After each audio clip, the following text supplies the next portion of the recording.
नमस्तुभ्यं वरदे कामरूपिणी विद्यारम्भं करिष्यामि सिद्धिर्भवतु मे सदा।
Hello everyone, welcome to Mantra Learning.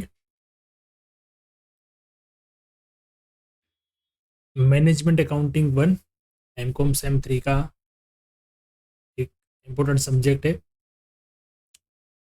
इसमें हम आज शुरू करने वाले हैं चैप्टर नंबर 4 हमारा types of budget. Types of budget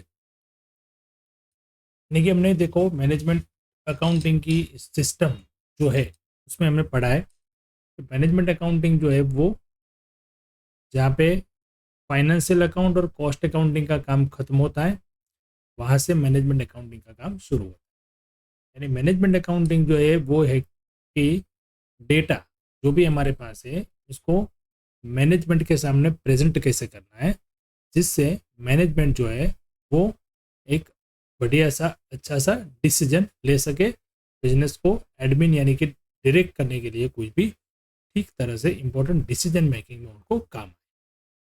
तो ये बजट क्या होता है, आज के लेक्चर में हम यही देखने वाले हैं कि भाई टाइप्स ऑफ बजट मतलब बजट क्या होता है, कितने टाइप्स के अलग अलग बजट्स होते हैं और वो बजट्स के फॉर्मेट भी है जब हम देखें। बराबर है, चलिए तो शुरू करते हैं हम आज types of budgets first lecture इसका।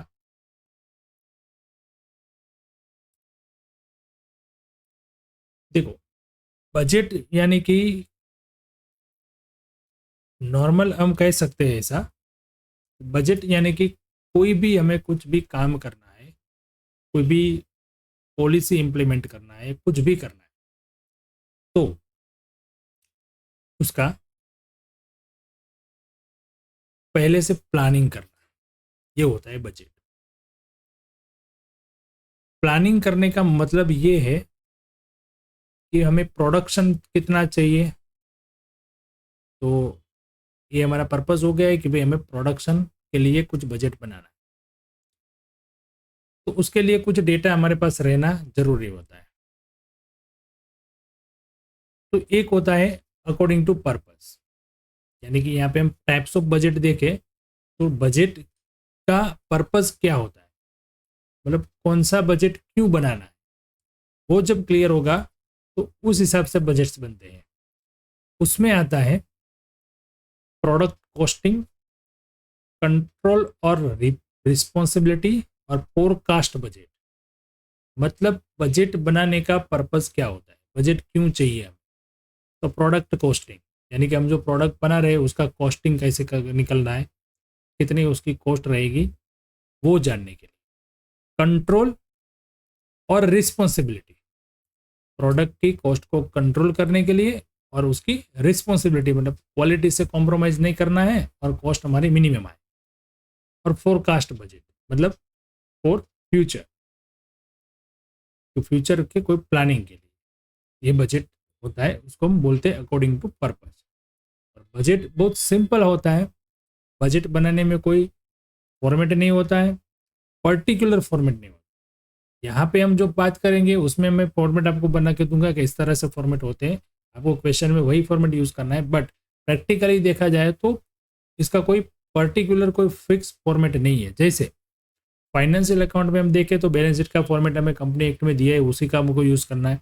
प्रॉफिट एंड लॉस स्टेटमेंट का दिया है, वो यूज़ करना है। वैसे यहाँ पे ऐसा कोई पर्टिकुलर फॉर्मेट नहीं, वो हम अपने हिसाब से अपने पर्पज से हम बना सकते हैं। दूसरा होता है जो है according to time factor. Short term के लिए बजट करना है, लॉन्ग टर्म के लिए बजट करना है। बजट हर चीज़ का होता है, ऐसा नहीं कि खाली प्रोडक्शन कॉस्ट का ही हो गया या प्रोडक्ट का हो गया, वैसा नहीं है। हर एक चीज़ का, एम्प्लॉयमेंट का मतलब एम्प्लॉय के लिए कुछ बजट रहता है, एडमिनिस्ट्रेशन के लिए कुछ बजट रहता है, फाइनेंस प्लानिंग के लिए कुछ बजट रहता है, कैश फ्लो कितना आएगा कितना जाएगा उसके लिए भी बजट रहता है। तो बहुत सारे बजट्स होते हैं, उसमें ये सारी जो अब मैं यहाँ पे डिफरेंस आपको बता रहा हूँ, जितने भी टाइप्स यहाँ पे बता रहा हूँ वो मेजर है। फिर अपनी बिजनेस के हिसाब से, अपने बिजनेस एंटिटी के हिसाब से, अपने एडमिनिस्ट्रेशन के हिसाब से ऑन डिमांड कोई भी बजट हम बना सकते हैं। सिस्टम थियरी ये है, ठीक है। चलिए, तो शॉर्ट टाइम का जो होता है वो 1 साल के अंदर जो रहता है उसको शॉर्ट टाइम बोलते हैं, 1 साल के ज़्यादा होता है उसको हम लॉन्ग टाइम बोलेंगे, लॉन्ग टर्म। हाँ, अकॉर्डिंग टू फ्लेक्सिबिलिटी, मतलब फिक्स और फ्लेक्सिबल बजट रहता है। फिक्स बजट मतलब एक बार बना दिया तो वो फिक्स्ड हो गया। फ्लेक्सिबल मतलब उसको टाइम टू टाइम हम उसमें चेंजेस कर सकते हैं। फंक्शनल, फंक्शनल का मतलब हो गया कि सेल्स का बजट हो गया, प्रोडक्शन कॉस्ट का बजट हो गया, एडमिनिस्ट्रेशन कॉस्ट का बजट हो गया, सेल्स डिस्ट्रीब्यूशन कॉस्ट का बजट हो गया। मतलब हमें एक ऐसा करना है कि मतलब कि इतना सेल करना है, तो वो सेल्स के लिए हमें डिस्ट्रीब्यूशन कॉस्ट कितनी लगेगी, प्रमोशन एक्सपेंस कितना लगेगा, एडवर्टाइजमेंट एक्सपेंस कितना लगेगा, वो सारा बजट होता है। वो होता है सेल्स एंड डिस्ट्रीब्यूशन कॉस्ट का बजट। भाई सेल्स करना है, पर सेल्स के लिए हमें बजट पहले फिक्स करना है कि भाई मुझे इतना ही बजट लेके, मार्केटिंग का इतना ही बजट लेके सेल इतना सेल करना है। ये टारगेट बेस हो जाता है। एक बार कोई चीज़ ऐसी फिक्स हो जाती है तो फिर उसके अकॉर्डिंग काम होता है और वो अचीव होता है, इसलिए ये बजट होते हैं, बराबर। साइकोलॉजिकल देखा जाए तो इसी तरीके से बिजनेस के ग्रोथ के लिए हम यूज़ करते हैं। मतलब सेल्स, तो सेल्स का हमने एक बजट बनाया कि मुझे इतना सेल्स करना है, या तो मार्केट में कॉम्पिटिटर इतना सेल कर रहे हैं तो मेरा भी इतना सेल होना चाहिए, तो मुझे कैसे कॉम्पिटिटर को हिट करना है, वो सारे रास्ते बाद में खुलते हैं। बट पहले डिसाइड करना पड़ेगा, वो क्या होता है बजट, बराबर है। खर्चा जो भी है वो भी हमें देखना पड़ता है कि भाई खर्च करना है तो फिर उसका भी बजट, अगर बजट फिक्स नहीं किया तो सब कुछ होता रहेगा। फिर जब प्रॉफिट एंड लॉस देखेंगे तब पता चलेगा भाई तो लॉस हो गया, प्रॉफिट हुआ ही नहीं। इसलिए ये होता है मैनेजमेंट अकाउंटिंग के अंदर, ठीक है। चलिए, इसके बाद होता है एक अदर बजट। अदर बजट में बोल सकते हैं कोई भी, मतलब कैपिटल का बजट हो गया, कैश और फाइनेंशियल बजट, रिसर्च डेवलपमेंट का बजट हो गया, मास्टर बजट हो गया एक, उसमें सारे बजट आ जाते हैं। तो ये इतने टाइप्स के बजट्स होते हैं। मतलब कि इस टाइप के बजट नॉर्मली बिजनेसेस में बनते हैं। जैसे अकॉर्डिंग टू पर्पज, तो क्या पर्पज है उसके हिसाब से बजट बनता है। टाइम फैक्टर हो गया, short term long term, flexibility हो गया, फिक्स बजट बना दिया या फ्लेक्सिबल बना दिया। फंक्शनल मतलब जो भी हम फंक्शन रेगुलरली रूटीन वर्क होता है, sales, production, admin, sale distribution cost etcetera. Other budget में कुछ भी आ जाते हैं। कैपिटल, कैपिटल कितना मेंटेन करके रखना है, कहाँ से लाएंगे, कहाँ पे वो कैपिटल ज़्यादा हो गया तो कैसे रिवर्ट करेंगे, क्या करेंगे। वो कैश और फाइनेंशियल, कैश कितना रखना है, कैश कहाँ से आएगा कहाँ से जाएगा, वो सब कुछ बजट। रिसर्च डेवलपमेंट में कितना खर्चा करना है, फिर उसका बेनिफिट क्या है वगैरह। एक मास्टर, मास्टर मतलब कि उस मास्टर बजट होता है जो पूरी कंपनी को फॉलो करना है, पूरी कंपनी का एडमिन डिपार्टमेंट को चलाता है, ठीक है। इस तरीके से बजट्स होते हैं, ठीक है। चलो और आगे चलते हैं अभी इसमें। अब हम यहाँ पे देखेंगे फॉर्मेट ऑफ डिफरेंट बजट्स जो हमें यहाँ पे प्रैक्टिकली यूज करने हैं for this purpose in this chapter, okay. जैसे सेल्स बजट हुआ। अब सेल्स बजट क्या होता है? तो सेल्स बजट मतलब मुझे कितना सेल्स करना है, या तो फिर मेरे पास ऑर्डर आया है और मुझे उतना सेल्स करना है तो मेरे पास कितनी अवेलेबिलिटी है, कितना प्रोडक्शन करना पड़ेगा, या मार्केट में पास्ट ईयर के हिसाब से मैं देख लूँ कि मैंने लास्ट ईयर में इतना किया था तो इस साल में इतना कर पाऊंगा। ठीक है, चलिए, तो वो बजट कैसे बनता है? यूनिट वाइज भी बनता है और रुपीज़ वाइज भी बनता है, बराबर। तो यहाँ पे मैंने लिखा है पर्टिकुलर और यूनिट और rupees. Selling unit into selling price is equal to cell.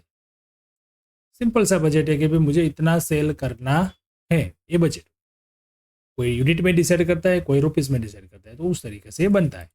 अब सेल्स का बजट हो गया, मतलब सेल्स का एक गोल हमने डिसाइड कर लिया कि इतना सेल करना है या इतना सेल होगा, जो हमने पास्ट ईयर के हिसाब से डिसाइड किया। भाई पास्ट ईयर में, लास्ट ईयर में मैंने 1 लाख यूनिट सेल किए थे इस प्रोडक्ट के, और हमारी सर्विसेज ऐसी है, कस्टमर डिमांड ऐसी है, तो इस साल तो 1.5 लाख यूनिट होगा ही।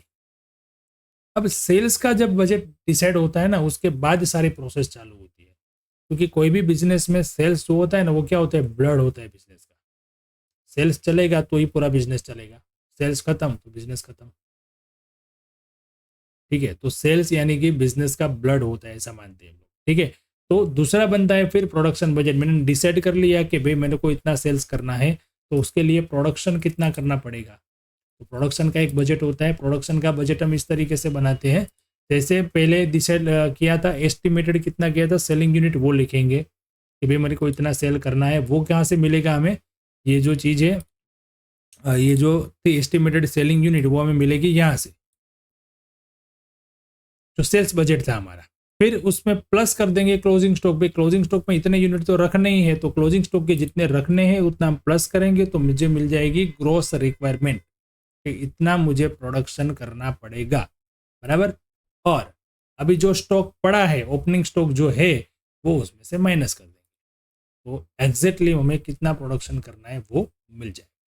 तो इस तरीके से सिंपल सा एक बजट है, प्रोडक्शन बजट। ठीक है, तो 2 बजट हुए हमारे अभी तक के, सेल्स और दूसरा प्रोडक्शन बजट।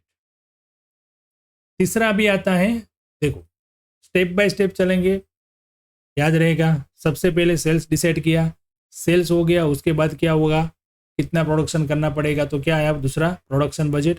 अब प्रोडक्शन करने के लिए एक रिक्वायरमेंट रहेगी रॉ मटेरियल की, तो रॉ मटेरियल की कितनी रिक्वायरमेंट रहेगी वो देखेंगे। तो रॉ मटेरियल यहाँ पे 2-3 टाइप के रॉ मटेरियल होते हैं, तो मैं यहाँ पे 3 मैंने कॉलम रखे हैं, जैसे कि XYZ करके 3 प्रोडक्ट है हमारी, यानी कि रिक्वायर्ड फॉर प्रोडक्ट्स। XYZ के नाम के 3 हमारे रॉ मटेरियल हैं, और उसमें A प्रोडक्ट के लिए कितना चाहिए, B प्रोडक्ट के लिए कितना चाहिए, C प्रोडक्ट के लिए कितना चाहिए। 3 हमारी फिनिश प्रोडक्ट है और 3 हमारे रॉ मटेरियल है। मैंने एज्यूम करके यहाँ पे ए फॉर्मेट दिया है, बराबर। तो ए मटेरियल, ए टाइप का जो है प्रोडक्ट, उसके इतने यूनिट बनाने हैं, उसमें मुझे एक्स का इतना लगेगा, वाई का इतने यूनिट लगेंगे और जेड के इतने यूनिट लगेंगे। ये यहाँ पे जो आएगा वो आएगा रॉ मटेरियल की रिक्वायरमेंट, कि भाई इसका एक यूनिट बनाना है तो मुझे एक्स का एक यूनिट चाहिए, वाई का एक यूनिट चाहिए और जेड का एक यूनिट चाहिए। ये हो गया मटेरियल रिक्वायरमेंट बजट। उसी तरीके से बी और सी में, तो अब इसका निकालेंगे टोटल। तो इतना हमें रिक्वायरमेंट है रॉ मटेरियल का। अब रॉ मटेरियल जो है वो हमारे गोडाउन में पड़ा ही नहीं रहता है, उसको बाय करना पड़ता है, परचेस करना पड़ता है, तो उसका भी स्टॉक रहता है, बराबर। तो जितना स्टॉक है उस हिसाब से हमें बनाना पड़ेगा। उसके बाद रॉ मटेरियल परचेस बजट, कितना रॉ मटेरियल हम परचेस करेंगे। ठीक है, जैसे रॉ मटेरियल रिक्वायरमेंट, तो यहाँ से आ गया रॉ मटेरियल रिक्वायरमेंट, जो हमने पहले नंबर 3 का बजट बनाया था, वो रॉ मटेरियल रिक्वायरमेंट यहाँ पे आ जाएगा सबसे पहले। ठीक है, उसमें प्लस कर देंगे क्लोजिंग स्टॉक, तो ग्रोस रिक्वायरमेंट मिल जाएगी। सॉरी, ये मैंने गलत कर दिया, जस्ट मिनट। अब देखो ये रॉ मटेरियल की रिक्वायरमेंट आ गई XYZ, वो हम लिखेंगे आगे के बजट से, जो भी बजट में आया था वो बजट में यहाँ पे लिख देंगे पहले। फिर उसमें प्लस कर देंगे क्लोजिंग स्टॉक, उसमें माइनस कर देंगे ओपनिंग स्टॉक, तो मिल जाएगा raw material requirement in unit, और उसको पैसे से मतलब मल्टीप्लाई कर देंगे यूनिट, तो हमें परचेस की रिक्वायरमेंट मिल जाएगी, कितना हमें परचेस करना है। ठीक है, ओके। तो ये हैं फॉर्मेट्स। ठीक है, देखो ये पहला वाला था सेल्स बजट, उसके बाद प्रोडक्शन बजट, उसके बाद आ गया रॉ मटेरियल की रिक्वायरमेंट का बजट और रॉ मटेरियल का परचेस बजट। ठीक है, तो कितने टाइप्स के बजट होते हैं और ये बजट के फॉर्मेट क्या होते हैं वो हमने देखा। अब उसका प्रैक्टिकल क्वेश्चन,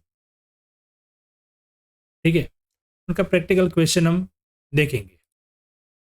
ओके फ्रेंड्स, तो नेक्स्ट लेक्चर में हम इसके प्रैक्टिकल क्वेश्चन देखेंगे। ठीक है, तब तक आपको जो फॉर्मेट है वो अपने बुक्स में नोट्स में लिख लेना है, और बजट्स का जो भी मैंने यहाँ पे इंट्रोडक्शन में आपको समझाया कितने टाइप्स के बजट होते हैं वो एक बार आपको देख लेना है। ठीक है, चलिए मिलते हैं नेक्स्ट लेक्चर में। Thank you and have a great.